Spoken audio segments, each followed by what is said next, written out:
Et je vais dire une chose. Ce programme, c'est épée contre épée. Armée contre armée. Alléluia.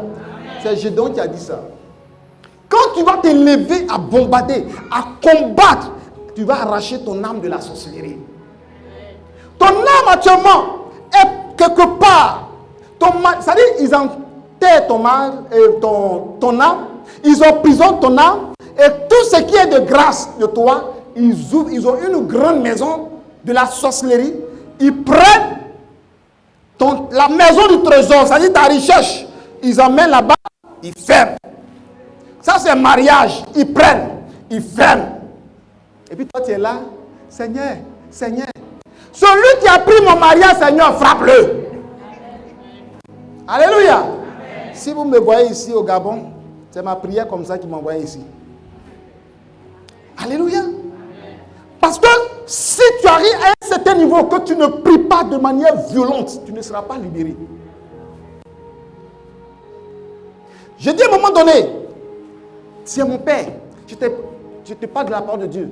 Tu ne veux pas changer. Si toi, parmi tous les gens qui sont là, les gens, leurs enfants, s'occupent bien d'eux, et puis c'est mon père ou ma mère, c'est moi, tu veux me tuer, tu vas me dévancer. Parce que il y a combien d'églises partout? Plusieurs, il y a églises. La parole est annoncée. Mais pourquoi toi tu choisis de faire le mal à une personne? Aujourd'hui, il y a beaucoup de serviteurs de Dieu, beaucoup de frères en Christ, ça ne va pas parce qu'ils ne sont pas rentrés dans le combat de l'armée.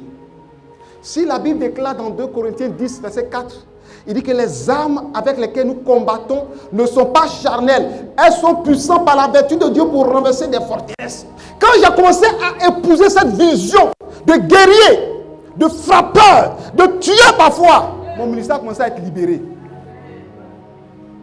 Il y a une dame, tout à l'heure, je viens d'écouter son audio depuis la France. Chaque nuit, il y a une femme qui vient coucher à elle. Chaque nuit, elle ne comprend rien. Elle dit, prophète, je ne comprends rien. J'ai prié, j'ai jeûné. Il ne faut pas te fatiguer, il y a une solution pour toi. Dis, Jésus a une solution pour moi. Des années, elle ne fait pas enfant, rien ne marche. Et tu sais ce que tu vas faire? Il ne faut pas dire, Seigneur, libère-moi. Seigneur, mets le feu. Libère-moi, délivre-moi. Seigneur, tout ma maison du feu. Celui qui vient m'attaquer, qu'il soit attaqué. J'ai montré le système biblique, les paroles bibliques. La parole nous dit quoi? Ils mangeront la chair de leur chair. C'est le prophète Paul Moïse qui a écrit ça dans la parole de Dieu. Vous savez, dans le ministère de la délivrance, il y a des niveaux. À certains niveaux, tu ne peux pas prier comme ça, mais à un certain niveau, tu commences à lever la prière d'autorité. Vous savez, dans la Bible, il y a des gens comme ça. Il y a des prophètes, simple. Quand au début, il commence le ministère, il tremble, Jérémie. On dit, va devant les rois. Il dit, j'ai peur. Il dit, si tu trembles, je te fais trembler. Alléluia. Quand vous lisez la Bible, tu as bien dit Élie. Les gens envoient Élie. Et on dit, le roi, il envoie des soldats pour venir appeler Élie. Ils arrivent là. Élie, homme de Dieu, viens, le roi t'appelle. Il dit, si je suis homme de Dieu, que le feu descend du ciel. On les a tués. Est-ce que les sorciers font cadeau aux gens? Ils ne font pas cadeau. Ils ne font pas cadeau. Parce qu'il y a des âmes ici qui sont liées actuellement. Je vois, l'Esprit de Dieu me voit des personnes dans les chaînes. Lorsque nous allons prier, le Seigneur va briser ces chaînes.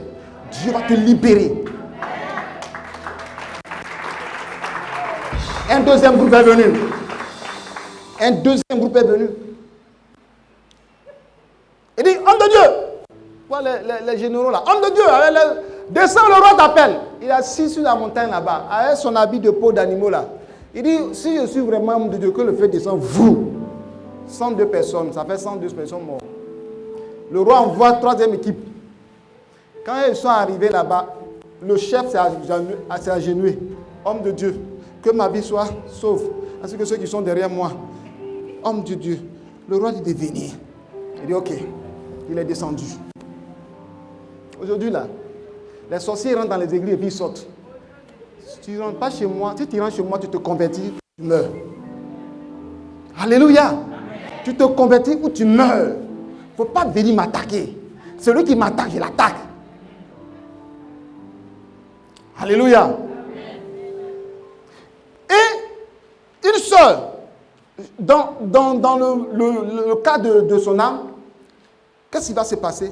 Depuis son enfance, les sorciers de sa famille ont mis un verre dans son ventre. Donc le verre boit son sang.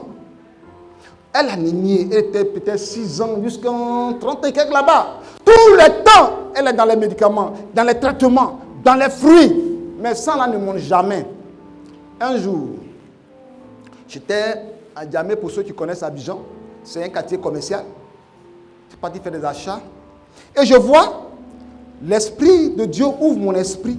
Et je vois un gros verre avec une gueule. Je ne sais pas, est-ce que vous avez vu verre avec gueule, qui est en train d'aspiller le sang. J'ai dit, quand j'ai vu, j'étais couché, j'ai crié, ma femme m'a dit, il y a quoi? En plein marché. Automatiquement, l'Esprit de Dieu me dit, voilà la personne sur son sang. Je l'ai appelé au téléphone. J'ai dit, tu es où? Il dit, je suis à Abidjan. Il dit, tu es à Abidjan? Moi aussi, je suis à Abidjan. Ok, nous allons rentrer. Prends un moment de jeûne. Demain, dimanche, viens à l'église. Elle dit, prophète, je suis en jeûne. Je dis, ça tombe bien. Quand elle est venue à l'église, j'ai prié, j'ai prophétisé. Je dis, verre démoniaque, verre de la sorcellerie, je t'ordonne de sortir. Dieu me dit, dis-lui que le verre va sortir tout de suite. Le lendemain plutôt. Elle est partie aux toilettes. Quand elle est partie aux toilettes, elle avait le désir d'aller aux toilettes. Elle s'en va, elle voit un gros verre de terre dans le WC. Elle a mis de l'huile, elle a tiré et puis c'est parti. Après ça, elle a commencé à grossir. Après ça, elle s'est mariée. Après ça, elle a eu des enfants. Oh, il y avait problème d'enfantement, problème de mariage. Son âme était liée. Et je vous rends le témoin d'une autre dame qui est en France. Les sorciers ont lié son âme au point qu'elle quitte la France pour venir en Côte d'Ivoire, pour venir tromper son mari qui est français, pour venir coucher avec un Congolais en Côte d'Ivoire, dans l'adultère. Ce n'est pas de sa faute. Parce que dans le monde spirituel, ils ont utilisé son âme et ils ont marié son âme à cet homme-là. Donc, dans leur village, les sorciers ont fait un mariage. C'est pourquoi, soit si ton mari à quelqu'un dans le monde spirituel de la sorcellerie, je déclare le divorce au nom de Jésus-Christ. Et elle est venue, sa maman est venue, leur sujet, sa maman était tellement inquiète avec ses soeurs, dit, prophète, nous sommes venus à la prière aux jeunes, mais nous avons un autre sujet. Il y a notre soeur qui est en France, voilà ce qu'elle fait. Le blanc, qui ne sait rien, c'est pas que sa femme, quand elle dit, je m'en vais au pays, vient commettre adultère. C'était l'esprit de la sorcellerie. Pourquoi? Pour qu'on découvre, qu'on la divorce, qu'elle soit rapatriée. Les sorciers travaillent. Amen. Et par la prière, la dame vient devant moi. La maman est dans son sujet.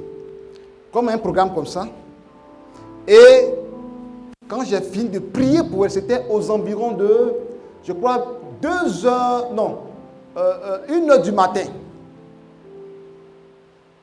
Je fais un pas, 2 pas, quand je finis de prier pour elle, pour sa fille. L'Esprit de Dieu me dit, et dit à mon esprit, dis à la dame que à l'instant où tu as prié, l'âme de sa fille est délivrée en France. Pour confirmer, elle va appeler tout de suite. Ah là. Et si elle dit que c'est vous? Si elle n'appelle pas? J'ai libéré la parole, j'ai dit Seigneur, voilà. Le Seigneur ainsi il dit, j'ai dit maman, Dieu me dit que ta fille va appeler, pour montrer que son âme est délivrée, elle va appeler maintenant. Quand j'ai fini de parler net, le téléphone sonne, tout le monde entend. Elle est venue, elle dit maman, prophète, c'est ma soeur qui appelle. Et je prends le téléphone, elle me donne son sujet, elle dit, depuis je n'arrive pas à dormir, mais il y a quelque chose qui me pousse à appeler ma soeur, à appeler ma maman. Ça m'a dit que l'homme de Dieu, le prophète, est en train de prier pour toi. Il dit, on me donne le téléphone, il dit, quel est ton problème? Elle dit, mon mari ne travaille pas, Je suis stérile. J'ai dit, de la même manière que ton âme est délivrée, le Seigneur te donne des enfants. Dans la même année, elle est tombée enceinte. Aujourd'hui, je vous parle, elle a des enfants. Les sorciers ne sont pas bons. Les sorciers peuvent ruiner la vie d'une personne. Les sorciers peuvent ruiner la vie de plusieurs personnes à la fois. C'est pourquoi je te dis, tu fais des rêves. Tu te retrouves encore à l'école, alors que tu travailles, alors que tu es pasteur. En tout cas, ce n'est pas bon. Un jour, j'ai fait un songe. Vous voyez ma taille? Je ne suis pas trop élancé. C'est vrai, mais au moins, je dépasse 1 mètre. Mais un songe là, j'étais comme ça. Il marchait comme ça. Ah! Un songe. J'ai dit, il y avait bosse. On me dit, il m'a comme ça. Yeah. Non. Quand je me suis réveillé, je suis allé dans le miroir pour voir si c'est vrai même. Alléluia. C'est vrai, vous riez, mais moi, j'étais troublé ce jour-là. J'ai dit, Seigneur, en tout cas, où ils m'ont lié comme ça là, délivre-moi s'il te plaît. J'ai commencé à prier, parce que je sois convaincu que je suis libéré. Aujourd'hui, tu n'arrives pas à avoir du travail. Simplement, ils ont pris ton CV. C'est devenu papier hygiénique. CV là, excusez-moi, quand ils vont, les sorciers vont aux toilettes, c'est ton CV là, ils prennent comme ça, ils font VIP, jette. Et toi, en réalité, tu as déposé caca devant les gens. Et puis, de nous, j'ai l'honneur. Quand ils voient, ils sont énervés, ils disent, c'est qui ça? Je purifie tout ce qui t'appartient au nom de Jésus. Non, Jésus.